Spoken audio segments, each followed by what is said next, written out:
Presentamos Entrevista. 7 de la mañana, 20 minutos. Está Elicio Suero, asambleísta de la Bancada de Integración Nacional, con nosotros esta mañana. ¿Cómo le va, asambleísta? Buen día. Buen día, Javier. Un placer estar con ustedes. No hay agenda legislativa, establecida para reiniciar o retomar las actividades en la función. Lamentablemente, al parecer, no. Se tenía que, a partir de ahora, establecer el cumplimiento de aquella resolución del Pleno en el que se preveía la reestructuración de las comisiones y la organización de una suerte de agenda legislativa que haga o que visibilice que la asamblea de hoy ha cambiado con relación a la anterior. Infortunadamente, al parecer, todavía no logramos ese punto de equilibrio que es tan necesario para que la ciudadanía sepa y entienda que la asamblea de hoy es una asamblea distinta. ¿Por dónde pasa el tema, asambleísta? Yo creo que pasa lamentablemente por esta situación de que todos quieren estar en las comisiones sin el cumplimiento adecuado de la norma legal que rige el comportamiento de los asambleístas. Esto es de que las comisiones deben estar constituidas por los miembros de las diferentes bancadas y deben asignarse las comisiones en el sentido proporcional al número de las bancadas que existen. Esto es democrático. Lamentablemente también parecería de que al señor presidente se le complica un poco la cosa en el manejo del bloque llamado morenista, que también exige espacios que dejan por fuera al resto de bancadas que sí tenemos el afán de colaborar desde las comisiones en la generación de iniciativas legislativas que aupen, por ejemplo, las iniciativas precisamente del Ejecutivo en el campo de la reestructuración de la economía del Ecuador, en el campo, por ejemplo, de las reformas al COI para eliminar esta famosa tabla de consumo de drogas, entre otras cosas que son necesarias.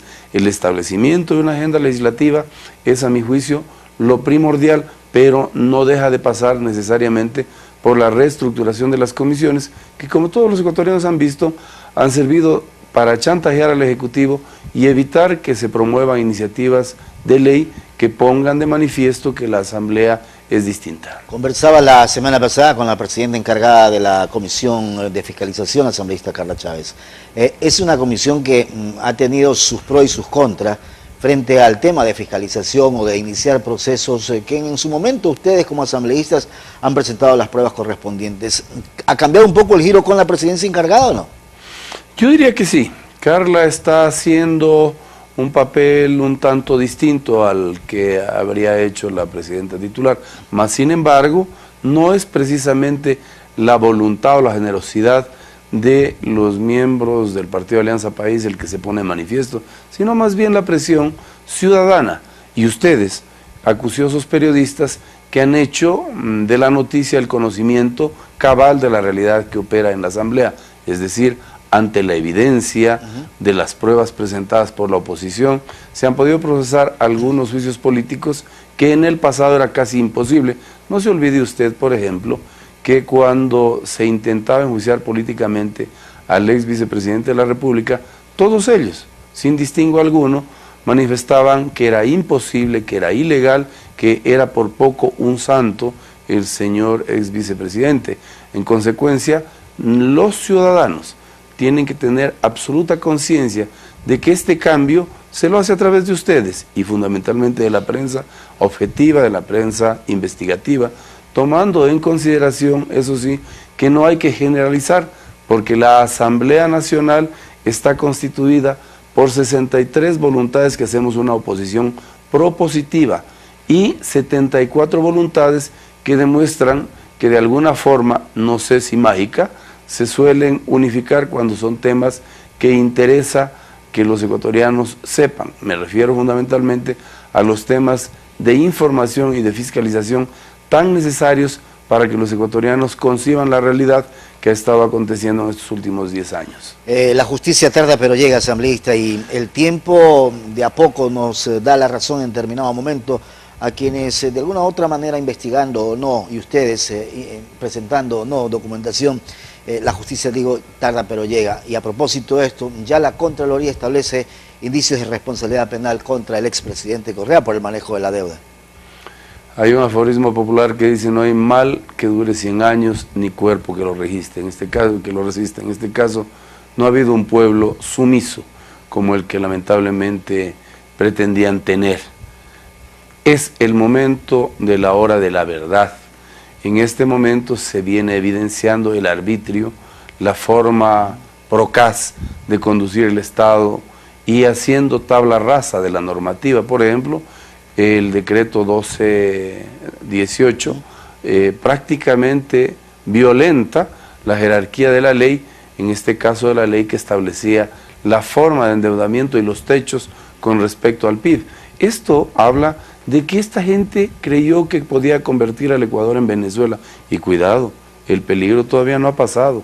Tenemos que continuar exigiendo al señor presidente, a quien se le tiene un aprecio personal, en lo personal yo, y queremos que le vaya muy bien.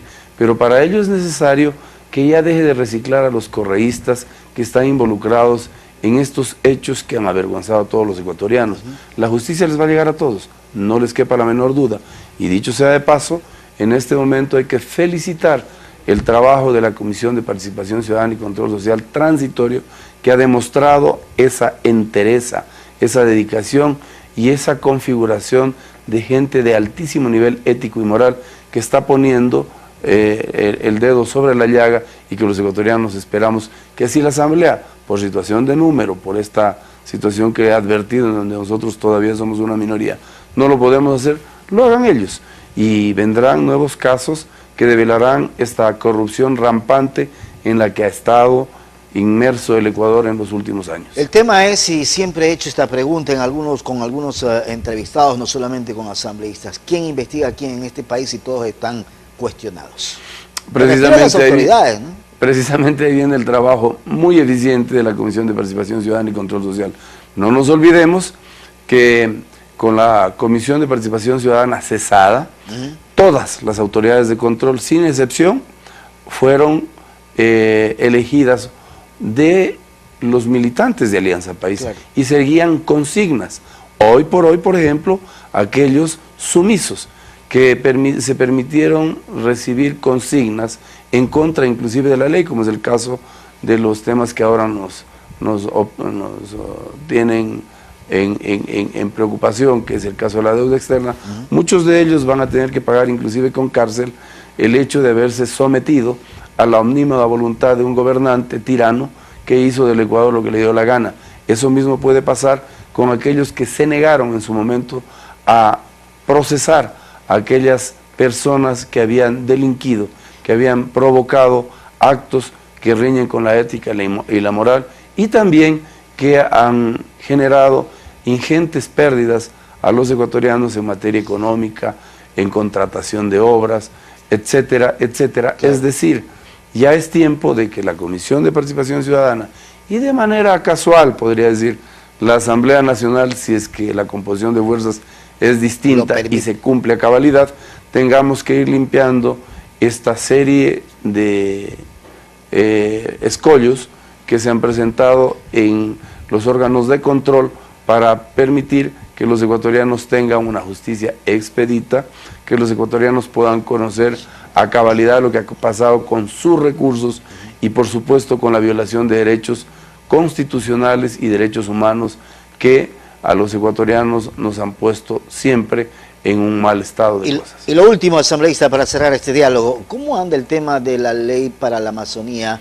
Esa fue aprobada en la Asamblea, ¿qué es lo que está esperándose? Bueno, yo creo que hay una posibilidad de veto parcial. Espero que esa posibilidad de veto parcial sea para mejorar. Mejorar, por ejemplo, ahora que necesitamos un tratamiento distinto en materia de trabajo, en materia de crédito, en materia de educación, etcétera, que por el tema de la seguridad de la frontera norte, el señor presidente, consciente como debe estar, tiene que mejorar esa legislación que lamentablemente no la hicieron en la comisión.